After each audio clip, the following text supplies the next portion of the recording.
Shalom saudara-saudara yang Tuhan kasihi, dimanapun saudara berada pada saat ini, kiranya Tuhan selalu beserta dengan saudara sekalian.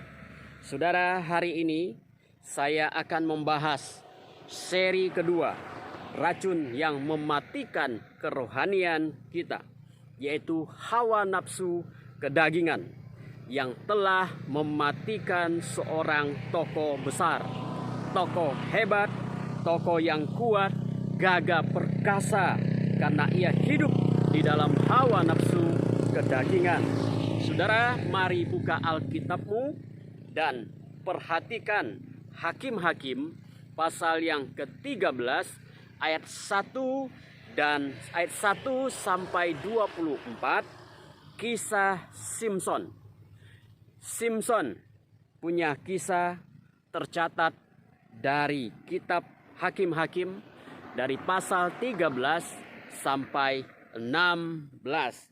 Nah, saudara-saudara yang Tuhan kasihi, Simson adalah seorang nazir Allah. Dia lahir dengan tujuan khusus dari Tuhan. Dia hidup pada zaman Hakim-Hakim dan menjadi hakim terakhir atas bangsa Israel selama 20 tahun.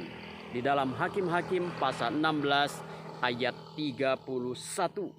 Simson diberikan kekuatan, kuasa, dan karunia khusus oleh Tuhan untuk memimpin dan membebaskan orang Israel dari bangsa Filistin yang menguasai mereka pada waktu itu.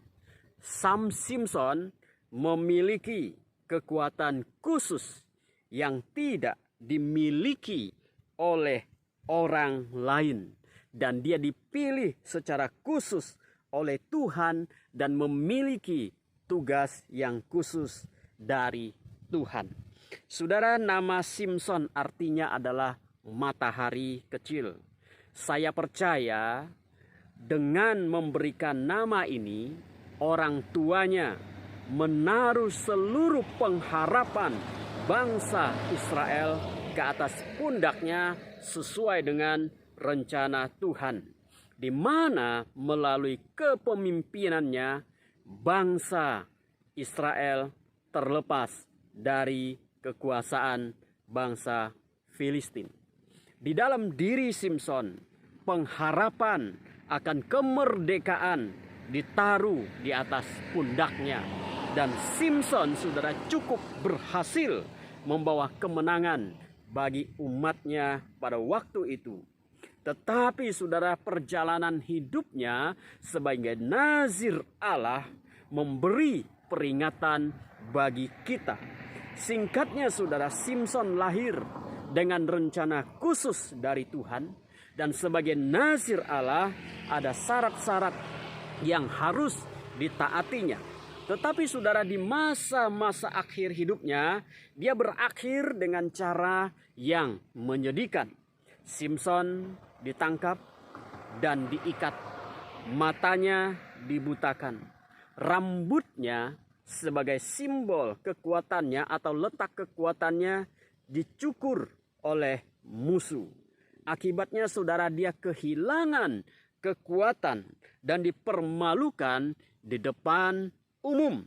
Namun di saat-saat terakhir dia memohon pengampunan dari Tuhan, dan Tuhan memberikan dia kesempatan lagi, kekuatan untuk terakhir kalinya. Akhirnya saudara, dia mati bersama dengan para musuhnya. Pertanyaannya adalah, di mana letak kesalahan Simson? Mengapa Simson yang perkasa, memiliki kekuatan khusus dari Tuhan, harus berakhir seperti itu, dipermalukan dan mati? Saudara, apa yang salah dan di mana kesalahan Simson? Mari saudara, kita selidiki secara detail kisah hidup Simson dalam kitab Hakim-Hakim. Saudara, ketika malaikat Tuhan datang kepada orang tuanya yang dicatat dalam kitab Hakim-Hakim pasal 13, malaikat itu berkata bahwa Simson harus menghindari beberapa hal sebagai seorang nazir Allah. Pertama, rambut di kepalanya tidak boleh dicukur karena disitulah letak kekuatannya. Yang kedua, dia tidak boleh minum anggur. Yang ketiga, tidak boleh memakan sesuatu yang haram. Yang keempat, kalau kita baca di dalam Bilangan pasal 6, Bilangan 6 ayat 1 sampai 7, seorang nazir Allah tidak boleh mendekati mayat. Inilah syarat-syarat yang harus ditaati oleh Simson sebagai seorang nazir Allah. Tetapi saudara, dalam perjalanannya sebagai nazir Allah, kita melihat ada beberapa kesalahan yang dilakukan Simson yang menjadi penyebab kejatuhan dan kematiannya secara menyedihkan. Mari kita lihat di mana letak kelemahan dan kesalahan Simson. Yang pertama, saudara, mari buka kitab Hakim-Hakim pasal 14 ayat 1 dan 2 yang mengatakan bahwa Simson mencintai seorang gadis Filistin dan ingin menikahinya. Tetapi orang tuanya tidak setuju. Lalu orang tuanya berkata, "Apakah tidak ada wanita lain yang sebangsa dengan kita? Mengapa engkau harus menikah dengan orang asing yang tidak sebangsa dengan kita?" Walaupun saudara di ayat keempat mengatakan hal itu terjadi karena dari Tuhan. Saudara, dari ayat ini seolah-olah Tuhanlah yang menjadi penyebab dari keputusan Simson, atau Tuhanlah yang menyuruh Simson untuk menikahi perempuan asing itu. Padahal saudara, saya percaya bukan itu maksudnya. Maksud dari ayat 4 menurut saya adalah Simson memang sudah punya keinginan untuk menikah dengan wanita asing itu. Dan Tuhan memakai keinginan Simson ini untuk menggenapi rencananya, yaitu membebaskan umatnya dari perlawanan bangsa Filistin. Nah, saudara-saudara yang Tuhan kasihi, saya percaya bahwa Simson tahu menikah dengan orang yang bukan sebangsa dengannya tidak diperkenankan oleh Tuhan. Mengapa? Karena orang tuanya sudah memberitahukan kepadanya sejak kecil. Karena orang tuanya adalah orang yang taat, yang takut akan Tuhan. Di samping itu, Simson tahu bahwa kekuatan khusus yang dimiliki terletak kepada rambutnya, sebagaimana yang diceritakannya kepada Delila. Dari mana Simson tahu bahwa kekuatannya terletak pada rambutnya? Karena orang tuanya memberitahukan kepadanya. Dengan demikian kita bisa menyimpulkan bahwa semua larangan Tuhan, termasuk syarat-syarat sebagai nazir Allah, telah diberitahukan kepada Simson. Tetapi dia memang sudah punya kecenderungan hati untuk tidak mentaati apa yang diperintahkan Tuhan kepadanya sebagai nazir Allah. Manusia bukan robot. Dan Tuhan juga tidak memperlakukan manusia sebagai robot. Tetapi jika kita cenderung kepada pilihan yang jahat, maka Tuhan pun bisa berintervensi pada keinginan kita yang akhirnya menggenapi rencananya. Bedanya hanya kita yang babak belur dihajar oleh Tuhan karena ketidaktaatan kita. Namun rencana Tuhan tidak akan pernah gagal oleh karena kesalahan dan kelemahan kita. Yang pertama, saudara, itu. Yang kedua, saudara, Hakim dalam Hakim-Hakim pasal 14 ayat 8-9 berkata, setelah beberapa waktu kembalilah ia ke sana untuk kawin dengan perempuan itu. Dan ketika ia menyimpang dari jalan untuk melihat bangkai singa itu, tampaklah ada kawanan lebah pada kerangka singa itu dan juga madu. Dikeruknya madu itu ke dalam tangannya, dan sambil memakannya ia berjalan terus. Kemudian pergilah ia kepada ayahnya dan ibunya dan memberikannya juga kepada mereka. Lalu mereka memakannya, tetapi tidak diceritakannya kepada mereka bahwa madu itu dikeruknya dari kerangka singa. Saudara, seorang nazir Allah, Simson adalah nazir Allah. Di dalam Bilangan pasal ke-6 ayat 1-7, seorang nazir Allah tidak boleh bersentuhan dengan mayat atau bangkai. Di sini, saudara, Simson bukan hanya bersentuhan dengan mayat atau bangkai singa, tetapi memakan madu yang terdapat pada bangkai singa yang telah mati itu. Di dalam Hakim pasal 13 ayat 7 dikatakan bahwa Simson tidak boleh makan sesuatu yang haram, karena sepanjang hidupnya dia terikat dengan perjanjian dengan Tuhan sebagai nazir Allah. Alasan mengapa dia tidak menceritakan kepada orang tuanya mengenai dari mana asal madu itu, kita dapat menyimpulkan bahwa dia telah melanggar syarat sebagai nazir Allah. Dia tahu bahwa dia telah melakukan kesalahan sebagai nazir Allah, tidak boleh bersentuhan dengan bangkai, tetapi dia tidak ceritakan kepada orang tuanya. Itu artinya apa? Dia tahu itu salah dan dia tidak menceritakannya.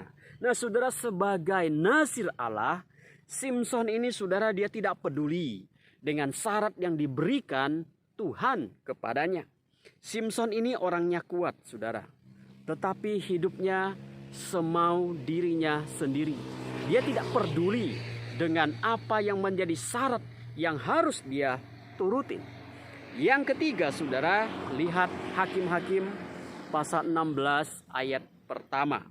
Pada satu kali ketika Simson pergi ke Gaza, dilihatnyalah di sana seorang perempuan sundal, lalu menghampiri dia. Saudara, Simson adalah seorang nazir Allah. Kalau zaman sekarang dia ada seorang pelayan Tuhan. Tetapi saudara, pelayan Tuhan ini tidak hidup sesuai dengan firman Tuhan, melainkan dia hidup dalam hawa nafsu yang tidak terbendung. Di dalam pasal 14 ia melihat seorang wanita dan dia ingin menikahinya, tetapi pernikahannya tidak bertahan lama. Di dalam pasal 16 ayat 1 juga dia melakukan hal yang tidak patut sebagai nazir Allah. Dia melihat seorang wanita, perempuan sundal, dan dia menghampiri perempuan sundal itu. Saudara, waktu saya baru bertobat, sekitar usia anak SMU, saya membaca kisah Simson dan apa yang dilakukannya. Sesungguhnya saya tidak percaya, kok bisa seorang pelayan Tuhan berbuat seperti Simson, hidup dalam hawa nafsu yang begitu liar. Padahal saudara, dia seorang pelayan Tuhan, nazir Allah, terikat dengan syarat-syarat dari Allah. Tetapi saudara, dia melakukan apa yang ada di luar pemikiran saya. Kok bisa seperti itu Simson ini? Namun saudara, inilah fakta yang terjadi. Alkitab memaparkan secara terus terang tanpa menyembunyikan hal-hal yang kita anggap tidak mungkin terjadi. Karena saudara apa? Karena Alkitab adalah kitab firman Tuhan yang memberikan kita banyak pelajaran. Nah saudara, ketika saya baru bertobat, saya membaca ini, saya heran. Tetapi saudara, setelah saya masuk sekian lama menjadi orang percaya, bahkan saya masuk di dalam pelayanan gerejawi dan terlibat dengan orang-orang yang juga aktif di dalam pelayanan gerejawi, saya menjadi tidak heran lagi saudara. Karena saya menyaksikan sendiri, saya melihat sendiri, saya mendengar juga bahwa banyak pelayan Tuhan yang juga hidupnya tidak beres, saudara-saudara yang Tuhan kasihi. Hidup di dalam hawa nafsu, hidup di dalam kedagingan, dan melakukan apa yang tidak pernah kita pikirkan. Tetapi itu adalah fakta. Jadi Simson, saudara, bukanlah sesuatu yang mengejutkan lagi. Karena di dalam dunia nyata juga banyak orang yang mengaku sebagai majelis gereja, tetapi juga melakukan hal-hal yang tidak patut. Orang-orang yang terlibat dalam pelayanan gereja pun juga melakukan hal-hal yang tidak pantas. Bahkan saudara, kadang lebih jahat daripada orang yang tidak mengenal Tuhan. Nah saudara, Simson melakukan apa yang seharusnya tidak dia lakukan, dan dia merusakkan dirinya sendiri. Nah saudara-saudara yang Tuhan kasihi, ketika Simson melihat perempuan itu, lalu dikatakan dia menghampirinya. Lalu yang berikutnya saudara, Hakim-Hakim 16 ayat yang keempat. Sesudah itu Simson jatuh cinta kepada seorang perempuan dari lembah Sorek yang namanya Delilah. Delilah inilah yang menentukan akhir hidup daripada Simson. Simson bikin kesalahan lagi. Dia jatuh cinta kepada Simson dan tidak diberitahukan bahwa dia menikah secara resmi dengan Delilah. Kesalahannya kali ini membawa kehancuran pada hidupnya. Delilah dimanfaatkan oleh para pembesar Filistin untuk mencari tahu di mana letak kekuatan Simson. Dan Simson akhirnya menceritakan letak kekuatannya setelah dirayu-rayu oleh si cantik Delilah. Simson bermain-main dengan anugerah Tuhan.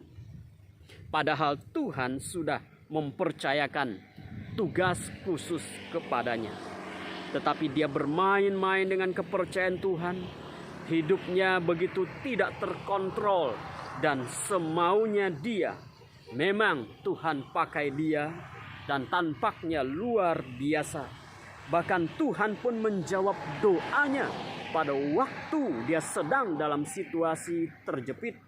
Namun pada akhirnya ada akibat yang harus dia terima. Dia jatuh dalam pelukan Delilah dan dihancurkan oleh Delilah dengan rengekan dan tangisan manja, air mata buaya. Dan pada istrinya yang pertama, dia dijebak karena rengekan wanita tersebut. Pada Delilah, dia hilang kekuatannya karena Tuhan telah meninggalkannya. Sebagaimana yang dikatakan di dalam pasal 16 ayat 20. Tetapi tidak diketahuinya bahwa Tuhan telah meninggalkan dia. Akhirnya saudara, dia ditangkap, matanya dicungkil, dijadikan tontonan di depan umum melawak, dan akhirnya mati bersama dengan pembesar kota Filistin. Saudara, kegagalan racun yang mematikan kerohanian Simson ini menjadi peringatan bagi hidup saudara dan saya. Simson telah diberkati Tuhan, diberikan anugerah khusus dan kekuatan luar biasa. Tapi dia bermain-main dengan anugerah Tuhan, hidup dalam hawa nafsu kedagingan, berbuat semaunya, dan tidak taat kepada Tuhan. Saudara, mungkin saudara tidak seperti Simson yang hidup dalam hawa nafsu, tetapi saudara ada bagian-bagian tertentu dari kita yang mirip dengan Simson, yaitu kita hidup semaunya, kita berbuat semaunya, kita tidak taat kepada firman Tuhan. Hati-hati saudara, jangan sampai kita berakhir seperti Simson. Jangan sampai kerohanian kita diracuni oleh hawa nafsu, kedagingan yang membuat kita menjadi gagal. Anugerah Tuhan akhirnya diambil kembali oleh Tuhan. Kita hilang kekuatan kita, dan mari kita belajar saudara, agar kita tidak jatuh kepada hawa nafsu dan kedagingan yang telah mematikan Simson. Kiranya Tuhan berkati saudara sekalian. Amin. Mari kita berdoa. Bapa di dalam surga, kami bersyukur pelajaran hari ini tentang Simson telah membuka mata kami, memberikan kami peringatan bahwa hidup di dalam hawa nafsu dan kedagingan akan menghancurkan diri sendiri. Kami berdoa Tuhan supaya kami sebagai orang-orang percaya, kami hidup dikuasai, dipimpin oleh Roh Kudus, bukan oleh kedagingan dan hawa nafsu. Karena itu ada racun yang mematikan kerohanian kami. Tuhan berkati saudara-saudara kami yang menyaksikan, mendengarkan firman-Mu ini, dimanapun mereka berada. Berkati mereka, berkati keluarga mereka, berkati pekerjaan mereka, lindungi, sertai, topang mereka. Terima kasih Tuhan, terpujilah nama-Mu. Di dalam nama Yesus kami berdoa. Amin. Terima kasih, Tuhan memberkati saudara sekalian. Amin.